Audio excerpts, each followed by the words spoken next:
The entrance was a crack in the cliff, barely wide enough for a woman to pass through sideways.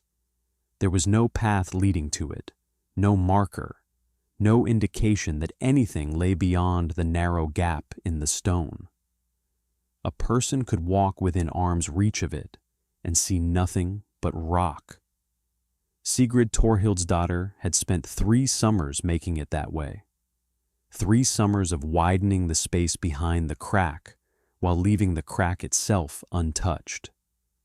3 summers of hauling stone chips out of the mountain in buckets and scattering them in the creek below where the water carried them away. 3 summers of carving chambers inside a cliff that everyone in Steinvik said was solid rock and nothing more. They were wrong about that, the way they were wrong about most things concerning Sigrid. They had been wrong when they said she would sell the farm after Torbjorn died. They had been wrong when they said she could not manage the livestock alone. They had been wrong when they said the cliff behind her farm was worthless, nothing but granite and scrub pine, and the kind of steep, rocky ground that would break your ankle before it grew a turnip. And they were catastrophically wrong when the raiders came. Jarl Hakon Silvertongue had been watching Sigrid for 3 years, the way a fox watches a henhouse, not with urgency, but with the patient certainty that the opportunity would come. He wanted her land, 80 acres of good grazing with fjord access and timber rights that her husband had accumulated over 20 years of careful work. Land that a widow could not hold. Land that would, by the natural order of things, eventually pass to someone strong enough to claim it. "She is building something in the cliff," his steward reported in the 2nd summer. "She goes up there every morning with tools. She comes down every evening covered in stone dust." Building what? A cairn for her dead husband? "I do not know, but she has been at it for 2 years. Let her play with rocks." Håkon waved his hand dismissively. "When she tires of it, or when winter finally breaks her, the land will come to me. It always does." Tell us in the comments where you are watching from today. Whether you are carving your own refuge or simply gathering the tools to begin, this story is for you. Subscribe now, because what Sigrid carved inside that cliff is the reason 60 people survived the raid that burned Steinvik to the ground. Sigrid's husband, Torbjorn Gunson, he had been a stonemason before he became a farmer. He had built the stone walls that lined the harbors of 3 settlements.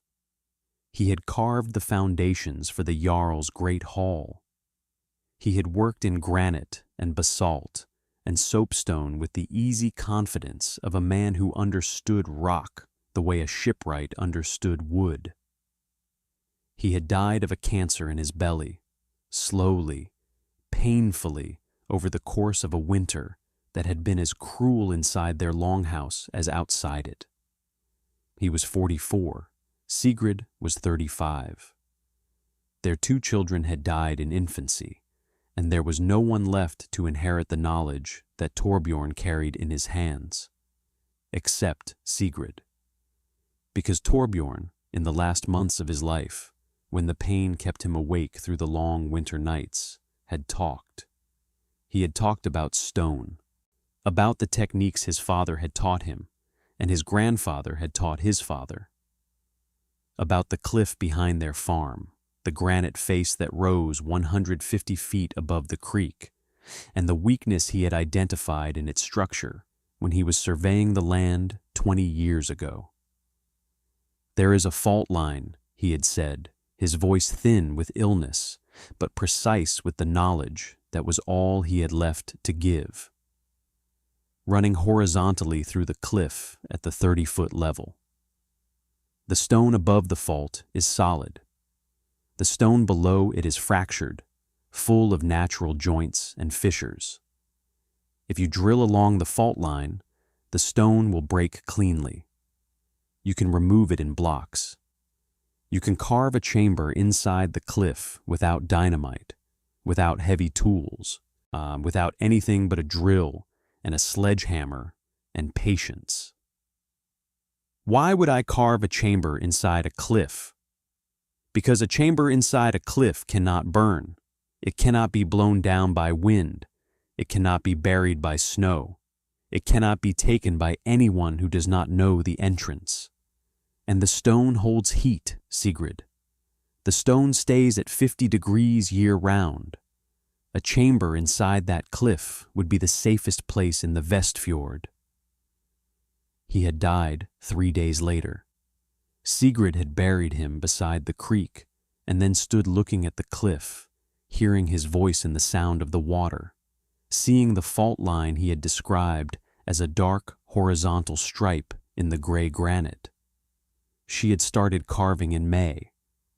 Old Bergliot, a woman of 76 who had been a stonemason's wife herself, came to watch on the third day. "You are following the fault line," Bergliot observed, watching Sigrid drill a series of holes along the dark stripe in the rock. "Torbjorn showed me where the stone would break." "He showed you well. The grain runs clean here. The stone will come out in blocks if you are patient." "I have 3 summers. Is that patient enough?" Bergliot studied the cliff face. She pressed her hands against the stone, feeling the temperature, the texture, the subtle vibrations that told a stonemason's wife what a stonemason's wife needed to know. 3 summers is enough if you do not try to go too deep. 18 feet wide, 20 feet deep, 8 feet tall. That is a chamber large enough to live in, large enough to store in, large enough to shelter in. The stone will hold. The temperature will hold. The only question is whether your hands will hold. My hands will hold.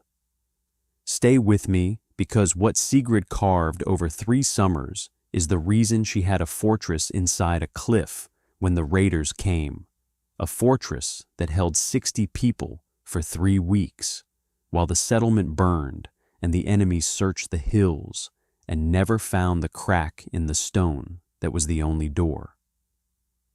The first summer was the hardest. Sigrid drilled holes along the fault line, each hole 6 inches deep and 2 inches wide, spaced 4 inches apart, creating a perforated line in the stone that would guide the fracture. She drilled with a star drill and a sledgehammer, tools Torbjorn had left behind, turning the drill a quarter turn after each blow, the ringing of steel on stone echoing off the cliff face from dawn to dusk. When the line of holes was complete, she drove iron wedges into each hole and struck them in sequence, working from left to right, applying steady, increasing pressure until the stone cracked along the fault line with a sound like a gunshot. The first block came free, a slab of granite 3 feet wide, 2 feet tall, and 18 inches deep. It weighed 400 pounds. She levered it out with a timber bar and let it fall to the ground below. Block by block, the chamber took shape. The first summer produced a space 6 feet deep, 8 feet wide, and 6 feet tall, carved into the cliff behind the narrow crack that served as the entrance. The walls were rough, the marks of the drill and wedge visible in the stone, but they were solid and dry and warm. The second summer went faster. Sigrid had learned the stone's personality, understood where it wanted to break and where it would resist. She widened the chamber to 15 feet, deepened it to 14 feet, raised the ceiling to 8 feet. She carved shelves into the walls, a sleeping platform, a fire pit against the back wall with a chimney that followed a natural fissure upward through 20 feet of granite to the surface. She tested the chimney with a small fire and watched the smoke rise cleanly through the stone and emerge from a crack on the cliff top that was invisible from below. The draft was perfect, the natural upward draw of warm air through cool stone, creating a flow that needed no mechanical assistance. The third summer was refinement. She smoothed the walls with a hammer and chisel, creating surfaces that reflected firelight and held no moisture.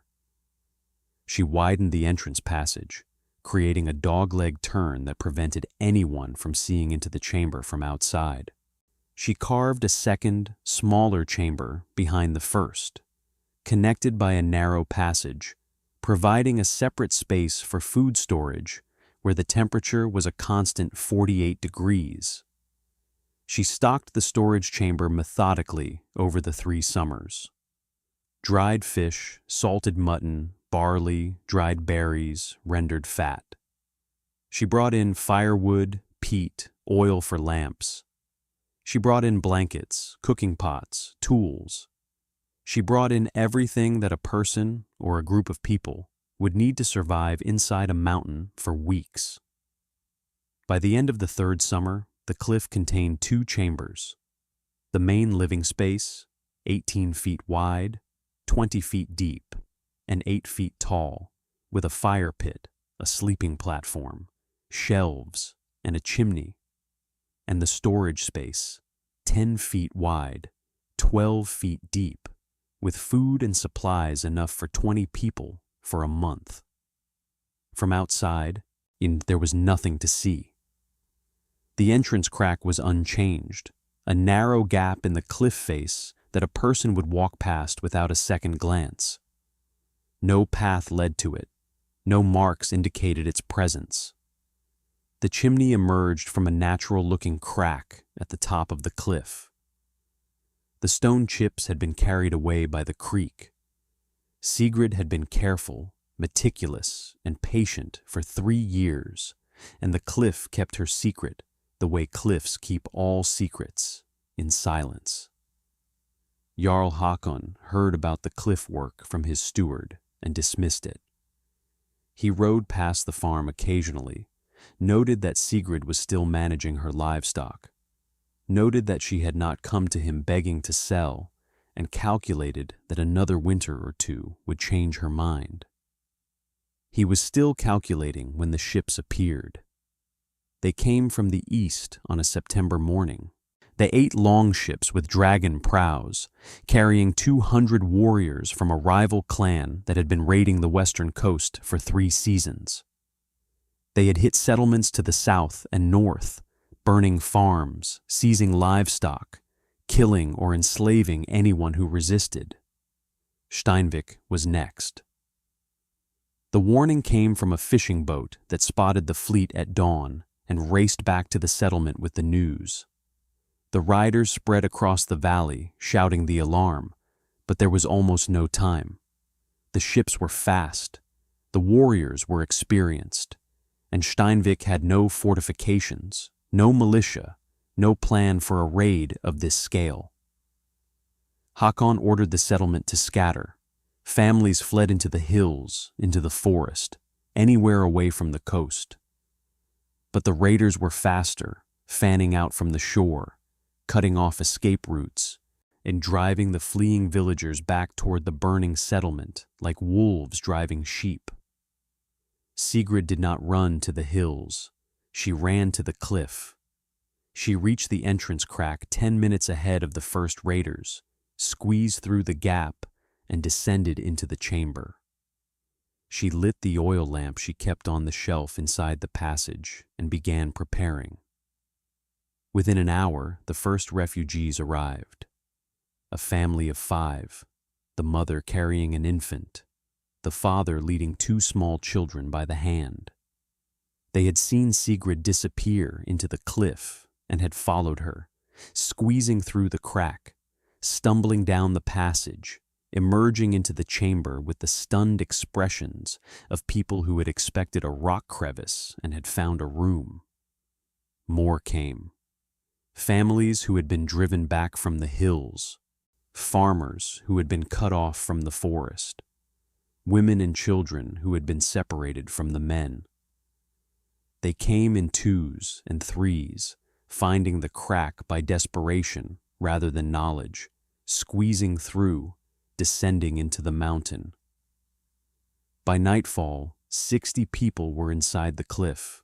60 souls, crammed into a space carved for one woman's survival, packed shoulder to shoulder in the main chamber, spilling into the storage space, filling every inch of floor with bodies and fear and the sound of children crying.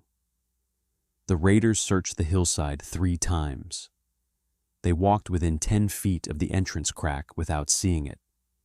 They looked at the cliff face and saw what everyone had always seen: solid rock, scrub pine, nothing.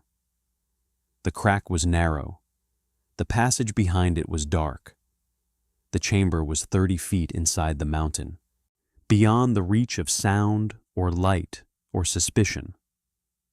If Norse reckoning has become part of your week, consider joining the channel membership. Your support helps us bring you more stories of hidden preparation and quiet vindication.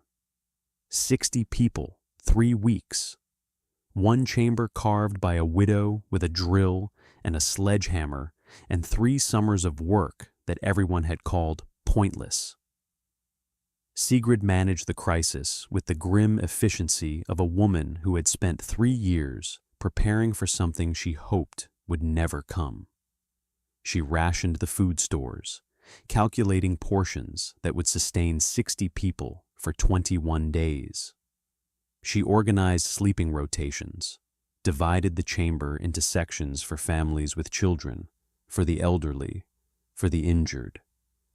She posted watchers at the entrance passage, listening for sounds of the raiders, maintaining silence during the day when searchers might be on the hillside.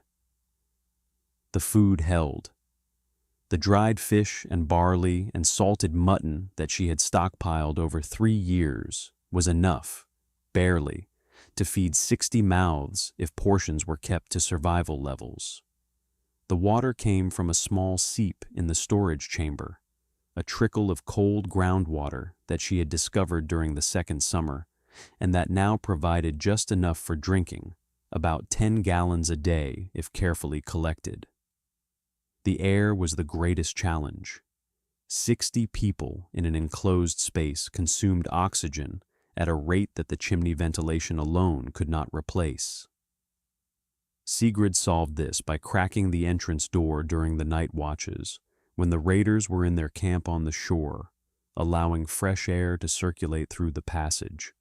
The trade-off was a drop in temperature, but 60 bodies in an enclosed space generated substantial heat, and the chamber rarely dropped below 55 degrees, even with the door open.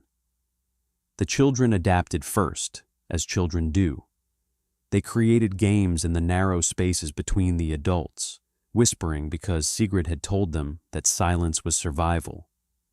The adults told stories in the dark to pass the hours, speaking so quietly that the words barely carried from one side of the chamber to the other. On the 15th day, Hakon Silvertongue stood in the center of the chamber and spoke to Sigrid in a voice that carried no trace of the condescension that had defined every previous conversation between them. "I called your work in the cliff pointless. I said you were playing with rocks. I said the land would come to me when you failed." He paused, and looking around the chamber at the faces illuminated by the single oil lamp. "Your work saved 60 lives. My great hall is ashes. My livestock are gone. My wealth is smoke. And your cliff, the cliff I said was worthless, is the only thing standing between these people and death." Sigrid looked at him. "Torbjorn showed me where to carve. Old Bergliot told me how deep to go. I did the work. 3 summers. That is all. 3 summers of work that I could have helped with, that the whole settlement could have helped with, if any of us had understood what you were building. You did not ask, and I did not invite you. This was mine to build. What it saves is everyone's." The raiders left on the 21st day, their ships loaded with stolen livestock, and the contents of the settlement's storehouses. They had burned every building in Steinvik. They had taken everything of value that was above ground. But they had not found the 60 people inside the cliff, because the cliff had kept its secret the way Sigrid had kept hers, silently, patiently, for 3 years. When the refugees emerged on the 22nd day, blinking in the autumn sunlight, they found a settlement that no longer existed. The Longhouses were charred ruins. The great hall was a pile of blackened timber. The barns, the workshops, the trading post, all gone. But the people were alive, all 60 of them. Not one had been killed, captured, or harmed. Thank you for watching this story about Sigrid Torhildsdottir and the fortress inside the cliff. If it reminded you that the most valuable things are sometimes the ones no one can see, share it with someone who needs to hear it. Subscribe to Norse Reckoning for more stories of hidden preparation and the quiet strength of those who carve their own safety from the living rock. The settlement was rebuilt. It took 2 years and the combined labor of everyone who had survived in Sigrid's chamber. The new Steinvik was different from the old. The buildings were stronger, the defenses better planned, and at the center of every family's thinking was the knowledge that a fortress existed in the cliff, ready for the next crisis that might come. Sigrid expanded the chambers over the following years. She added a 3rd room, widened the entrance passage, improved the ventilation, increased the storage capacity until the cliff could hold 100 people for a month. The work became communal, in the men of the settlement helping with the heavy drilling and hauling, while Sigrid supervised, correcting mistakes, guiding the work with the knowledge that Torbjorn had given her, and that 3 summers of solitary labor had refined into mastery. Old Bergliot died in the 5th year after the raid, peacefully, in the cottage she had lived in for 50 years. Sigrid carved her name into the wall of the main chamber, next to Torbjorn's, the 2 people whose knowledge had made the cliff possible. Sigrid remarried at 42. His name was Ulf, a quarryman from Hardanger, who had heard the story of the woman who carved a fortress from granite, and who had come to the Vestfjord because he had to see it for himself. He stayed because the woman who had done the carving was the most capable person he had ever met, and because the chambers she had created were the finest stonework he had ever seen. They raised 2 children in the farmhouse beside the cliff, both of whom learned to carve stone before they learned to ride a horse. The knowledge passed from Torbjorn to Sigrid, to her children, to their children, a chain of skill and understanding that continued for generations. Hakon Silvertongue never recovered his former wealth or authority. The raid had destroyed his material empire, and the 3 weeks in the cliff had destroyed his certainty that the world worked the way he believed it did. He spent his remaining years as a quieter, more careful man, one who no longer assumed that widows would fail, or that cliffs were worthless, or that his own great hall was the strongest structure in the settlement. The phrase Sigrid's cliff entered the vocabulary of the western fjords, meaning any preparation that is invisible until the moment it saves your life. When raiders were spotted or storms were building, the old-timers would nod and say, "Head for the cliff, Sigrid showed us the way." Sigrid Torhildsdottir lived until the age of 74, dying in the farmhouse beside the cliff that held her life's work inside its stone. They buried her at the base of the cliff, in ground that was warm from the deep rock, beside the man who had shown her where to carve, and the woman who had told her how deep to go. Above the entrance crack, carved in runes so small that you had to know they were there to find them, An inscription reads, 3 summers, 60 souls, the stone remembers. Some stories end with the hero defeating the enemy. This one ends with something older and deeper. A woman who carved a hole in a mountain because her dying husband told her where the stone would break. Who filled it with food and fuel and the patient certainty that someday someone would need what she had built. Who let the world above burn while the world inside held firm? What is the shelter that everyone thinks you do not have? And where have you buried your preparation?